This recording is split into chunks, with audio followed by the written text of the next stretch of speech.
Hello and welcome to Byte Basics. I'm Earl Yeager. Today on Byte Basics, we're looking at personalizing your computer. So when you first get your computer and you're looking at the basic background on your screen, the information that, the sounds that it makes, all of that kinds of things, they're kind of uniform. They're kind of the same, which is all well and good. I mean, there is something to be said for consistency. But sometimes we'd like to kind of personalize things a little bit. Maybe we want our favorite image in the background, favorite sports team, family members, whatever it may be. Maybe we want different sounds. Maybe we find the sounds that come with Windows a bit annoying. We'd like something to replace them. So there's several different things we can do to personalize our background or personalize our computer experience. So let's take a look and see how we can do some of those things. So if you'll look with me over here, when we're on our computer, the easiest way to get to where you can start personalizing is find a blank spot on your computer's desktop background, so anywhere on the back image here that's blank, right-click, and when the context menu pops up, the last option here is called Personalize. And this Personalize option gives you access to several different things. So when we go into Personalize, the very first thing you're going to see is something called Themes. So your computer has the ability to change everything based upon a theme. And it has a few themes that come with Windows, but you can also go to Get Themes online, and Microsoft has several built-in themes, or downloadable themes, I should say, that you can download to add to your Windows experience. So these themes include sounds, they include background images, they include different changes to the icons, all kinds of things that you can use to kind of personalize your Windows experience here. So we can go and find the ones we like, and there's tons of different options, things like holidays and seasons, or natural wonders of the world, places and landscapes, plants, flowers. So there's tons of different options here that we can explore, different art styles and art. We can do all kinds of things with that. So if we like one of these options, we can click on Download to download that theme to our computer. Once we have the theme downloaded, it will show up here in that same personalization area as one of the themes that's available.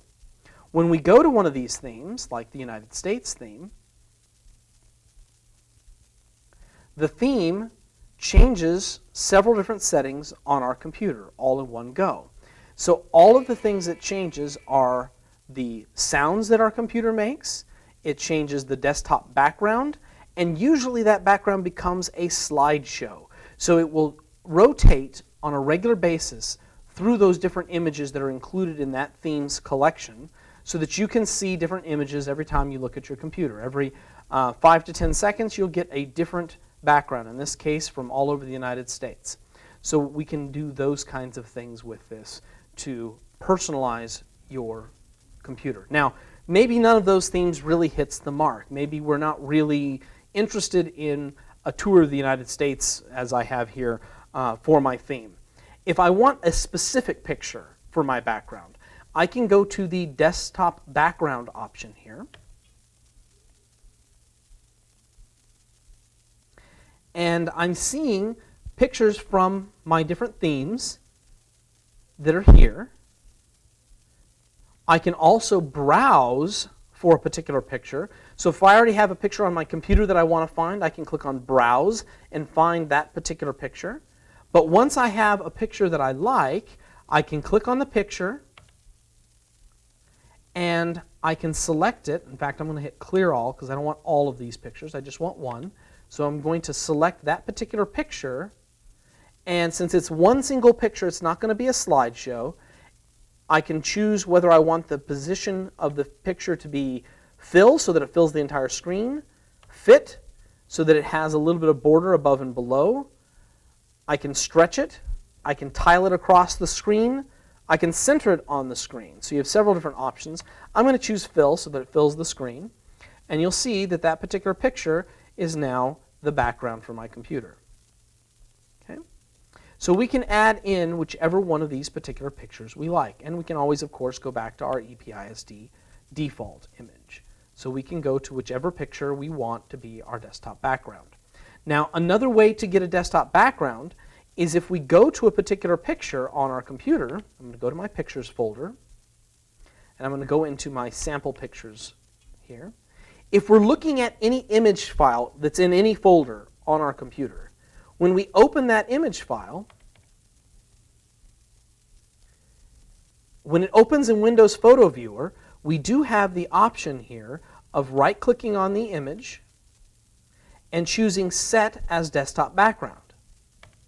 And when we do that, it will then put that picture as our desktop background. So that's one other way to change your desktop background image, is to find a picture, right-click on it, and choose Set as Desktop Background. So that's another way of go ahead and customizing what your background might look like. I'm going to go ahead and put back our EPISD default. And then I'm going to hit Save Changes. Okay? And so that's going to have my EPISD background as our background here. Of course, it didn't quite take that time. Let me do it one more time here.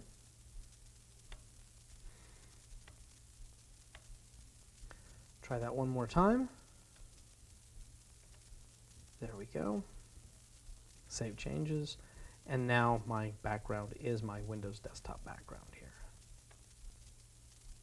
My EPISD default. Okay. Another thing we can change is the window color. So that includes all of the borders around any open window. So in this case, I have this kind of silvery look here. This is the window color. I can change that to have any tinting on it I want, and whether or not it's going to be somewhat transparent.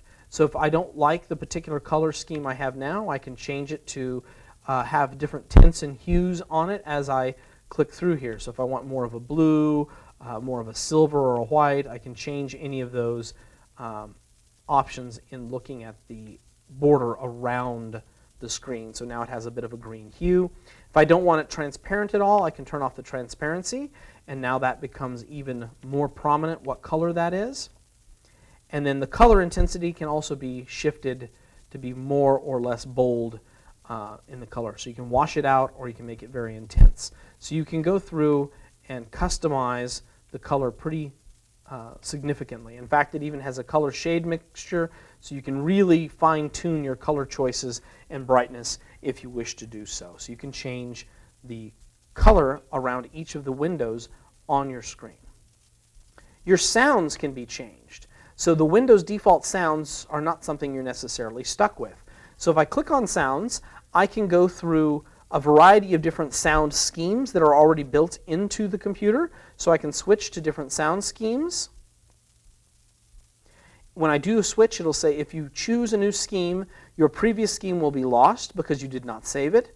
So if I've customized some things, I can save that as a new scheme. I haven't changed anything on this, so I'll just say no. So I can go and switch between different things here, and then the sounds that my computer plays will be different for the different options here. And you'll notice that here are all the things that causes your computer to make a sound. When you exit Windows, when you enter Windows, if something doesn't connect correctly, or you plug in a flash drive, that device connect sound will do. The default beep when your computer beeps for a variety of different reasons. If the battery is about to run out, the sound that it plays. So there's several different sounds here that it plays for a variety of different reasons. You can customize any of them.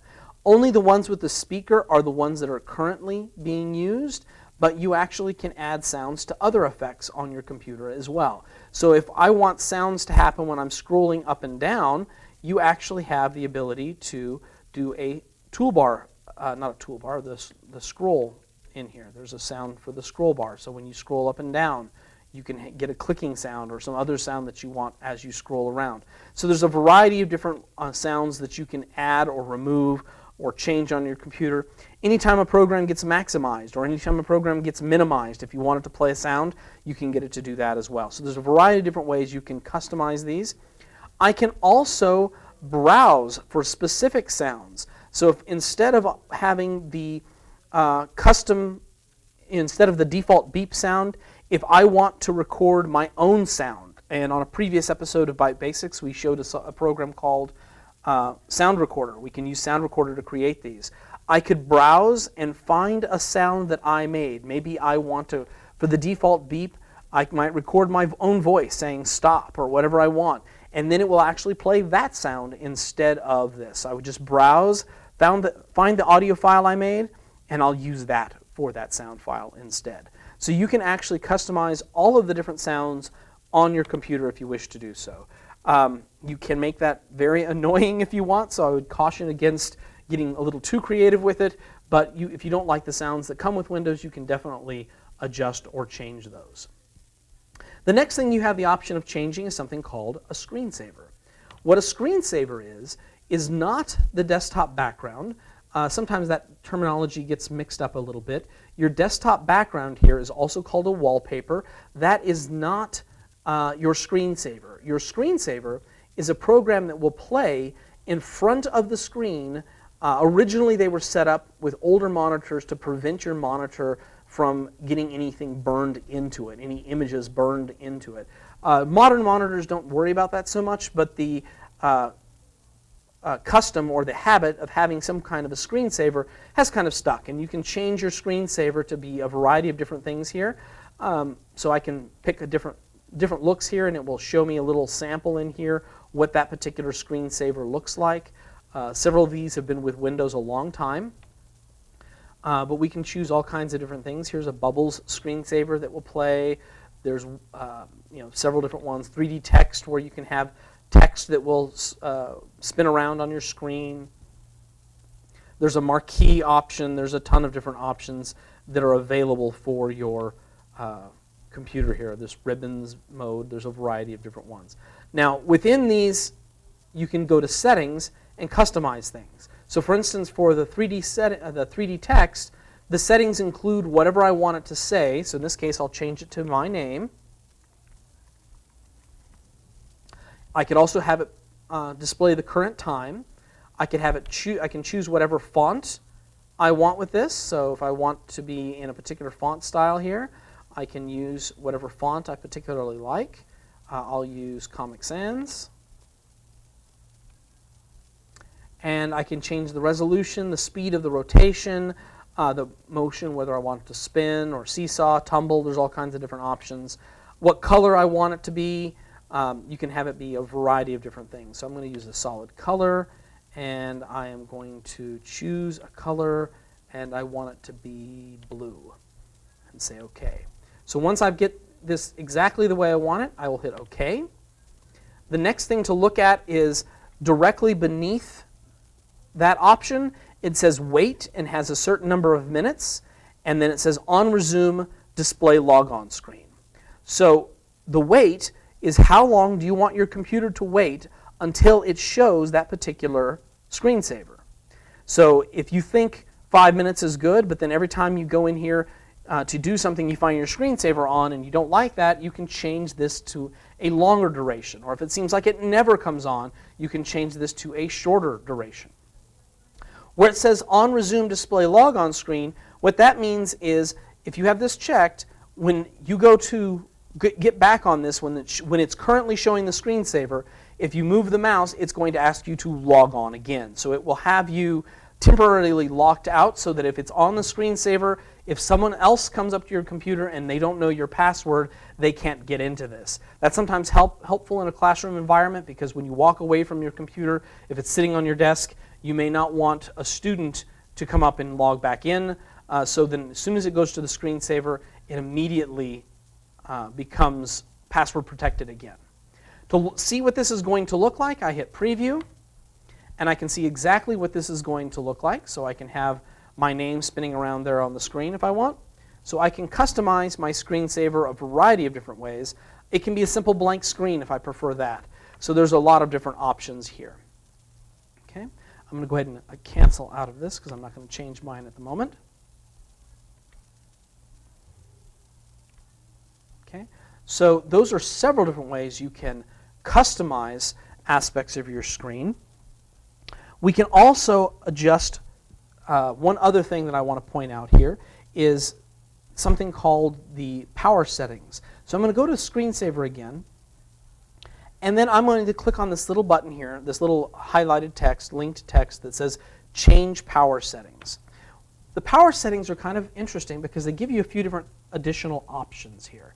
So within your power settings, you have a plan here that will tell what your screen brightness is going to be, how it behaves when it's on battery, when it's not on battery. All of those kinds of things are adjustable, so if I want to change my screen brightness, I can adjust that here. A lot of those things. But one of the things that's most helpful is to choose what closing the lid does. So when I click on choose what closing the lid does, it says when I close the lid, so when I close my laptop, what do I want it to do? And I currently have mine set to do nothing. But the default is often sleep. So when you close the computer's screen, the computer goes to sleep. Well, if you like that behavior, that's fine. You can do that. If you want it to be when you close the lid, the computer shuts itself down. It's just like going to the start menu and choosing shutdown. You can have it do that when you close the lid. If you'd like to be able to close the lid to move it around in your classroom, but you don't want it to have to be woken up from sleep mode every time, you can do as I've done and change it to do nothing. Now, notice there's a difference between on battery and plugged in. So if you want that same behavior in both states, whether you're on battery or whether you're plugged in, you change it to the same in both. But you do have the option of having that separate. So I could have this set to shut down when I'm plugged in, but if I'm on battery, it does nothing. So that means if I'm floating around the classroom and I'm not actually plugged in, if I close the lid and move, it doesn't do anything. But if I plug my computer back into the power and I'm done for the day and I just close the lid, it will actually power down my computer for me. It'll still take a few minutes. It'll still go through the power down process. It won't immediately shut off. But you don't actually have to go to start, go to the power options. I don't have to go to start and then choose shutdown. It will let me do that just by closing the lid. And then it'll go through everything that it needs to go through. I would still look at the lights on the front of the computer and wait for them to go completely off before I do anything else with the machine, because it may still be doing updates. It still may be doing some other things in the background. So you have several different things you can do that way. Okay? So those are several different ways you can customize your computer. Hopefully those tools will help you out in making your experience with your laptop just a little bit better. Thank you for joining me today on Byte Basics. I'm Earl Yeager.